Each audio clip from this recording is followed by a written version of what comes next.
오늘은 귀두 확대에 관한 설명을 좀 드리려고 합니다. 저희 영상을 보신 분들은 아시겠지만 제가 항상 이제 귀두 확대에 관한 얘기를 할 때마다 귀두 확대는 제한적이다. 귀두 확대는 크기가 음경 확대에 비해서 많이 커지지 않는다. 늘 이제 일관되게 말씀을 드리는데요. 그 이유에 대해서 설명을 좀 드리고요. 그다음에 이제 귀두 확대를 좀 고려하실 때 조금 더 신중하게 결정을 하셨으면 하는 생각에서 영상을 좀 촬영을 하도록 하겠습니다. 귀두의 조직을 보면 조금 특이하게 생겼습니다. 이 사진이 귀두의 절단면을 이제 염색한 사진인데요. 위에 약간 까맣게 나온 부분이 피부층이라고 생각하시면 되고요. 그 밑에 약간 물결 무늬처럼 생긴 부분이 조직학적으로 라미나 프로프리아라고 하는데요. 우리나라 말로는 아마 기저층 정도 될 겁니다. 그 밑에가 이제 영어로는 콜퍼스 스폰지오즘, 스폰지 같이 생겼다고 해서 콜퍼스 스폰지오즘이라고 하는데요. 여기가 이제 귀두에 발기되는 스폰지층입니다. 그래서 여기에 공간들이 많이 있는데 이런 공간들이 혈관도 되고요. 이제 혈관 사이사이에 공간들이 서로 연결돼 있어서 피가 들어와서 이 부분이 차게 되면 이제 귀두가 확대되는 겁니다. 그래서 이 귀두 조직은 요도를 싸고 있는 고층하고 연결되어 있습니다. 그래서 이제 발기가 될 때 요도도 약간 두꺼워지게 되는데 이 귀두하고 같이 연결되어 있는 이 스폰지층이 연결되어 있어서 그렇습니다. 그래서 이걸 조금 더 확대를 해보면 이런 그림이 되는데요. 아까 이제 조금 진하게 보였던 이 부분이 표피층이 됩니다. 그 다음에 이제 요 밑에 아까 설명드렸던 기저층인데요. 이 기저층의 역할이 이제 이 발기 해면체를 지지해주고 귀두 전체의 모양을 잡아주는 약간 느슨한 결체 조직으로 되어 있습니다. 이 중간에 이제 혈관들도 지나가고요. 그 다음에 이제 림프액들이 지나다니는 림프관도 있습니다. 요 두께가 뭐 지금은 저희가 확대를 해서 상당히 두꺼워 보이는데 실제로는 한 2mm에서 한 3mm 정도밖에 안 됩니다. 그 다음에 이제 이 밑에 있는 스폰지 조직은 성기의 크기에 따라서 6에서 한 13mm 정도 되는 걸로 되어 있습니다. 그래서 우리가 귀두 확대를 한다 그러면 이제 귀두에다 필러나 진피를 삽입을 해서 이 조직을 키우는 게 이제 귀두 확대 수술인데요. 먼저 이제 진피를 이용한 수술을 설명을 드리면 진피가 두께가 상당히 두껍습니다. 성기 확대용으로 사용하는 진피의 두께는 대개 한 3mm 정도 전후가 되는데 이 진피 조직은 기저층에만 국한돼서 삽입될 수는 없고요. 그래서 결국은 이 스폰지 조직이 진피 조직으로 대체될 수밖에 없는데 제가 이제 늘 우려하는 게 이 스폰지 조직은 어떤 수술을 할 때 절대 손상돼서 안 되는 조직입니다. 왜냐하면 이 스폰지 조직은 우리가 이제 성관계를 할 때 확대가 돼야 되는 조직인데 피가 들어오고 나오고 하려면 이 스폰지 조직은 절대 건드리면 안 되고 그대로 보존이 돼야 됩니다. 그래야지 이게 확대가 되는데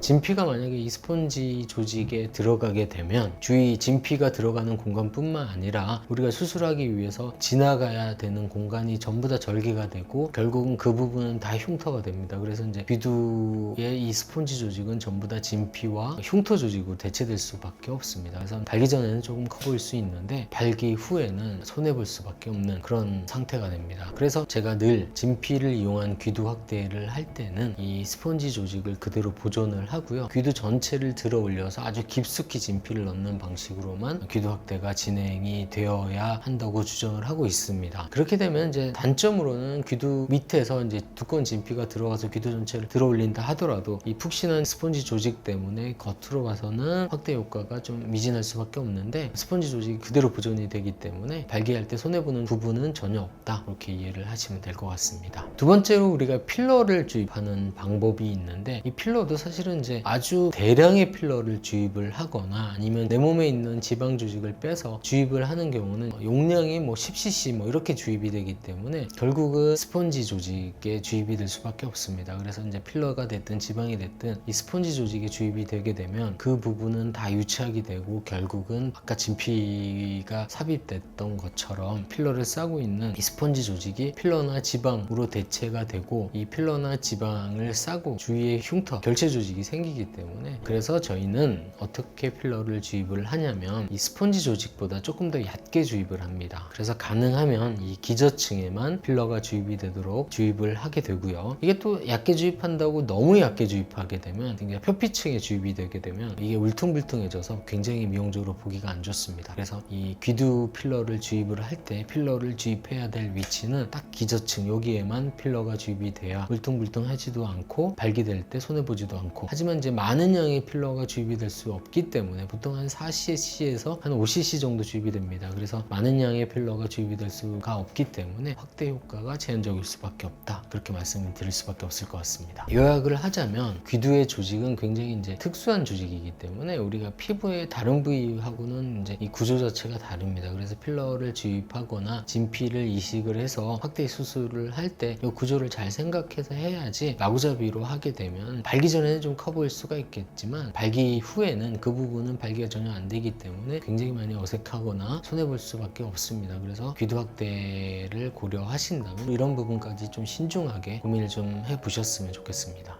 사실 음경 확대는 안에 공간도 많고 그렇기 때문에 수술이 귀두 확대에 비해서 상대적으로 좀 쉬운 편입니다. 그렇지만 이제 귀두 확대는 수술도 조금 더 까다롭고요. 확대 효과도 좀 제한적이기 때문에 음경보다는 조금 더 신중하게 귀두 확대를 결정하셔야 됩니다.